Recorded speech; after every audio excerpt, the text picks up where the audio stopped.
নমস্কার প্রিয় ছাত্রছাত্রীরা, আবারও চলে এসেছি তোমাদের সামনে দাম ছোট গল্পের যে 3 নম্বরের প্রশ্ন উত্তরগুলো আছে সেই সমস্ত প্রশ্ন উত্তর নিয়ে। দেখো, এখানে প্রত্যেকটাই বেশিরভাগই সব গল্প থেকে লাইন তুলে তুলে প্রশ্ন। প্রথম প্রশ্নটি হলো এখানকার চড়ুই পাখিও সেখানে রাজহংসের সম্মান পায়। উদ্ধৃত অংশটির তাৎপর্য ব্যাখ্যা করো। দেখতেই পাচ্ছ প্রশ্নটা, তো তার তাৎপর্য এখানে দেওয়া আছে।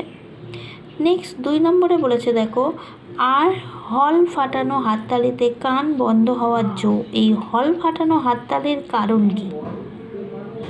আচ্ছা,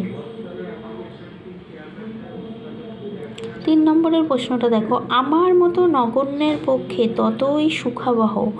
আমাদের বলতে কাদের কথা বলা হয়েছে?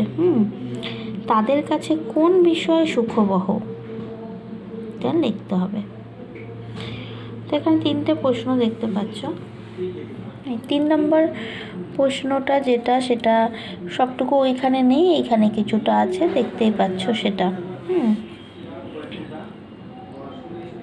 নেক্সট 4 নম্বর বলতে, ছেলেরা বিস্ময়ে চোখ কপালে তুলল। ছেলেরা বলতে কাদের কথা বলা হয়েছে? তারা বিস্ময়ে চোখ কপালে তুলল কেন?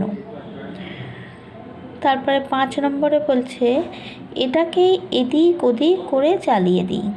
কোন বিষয়ের কথা বলা হয়েছে তা নিয়ে এরকম বলার কারণ কি?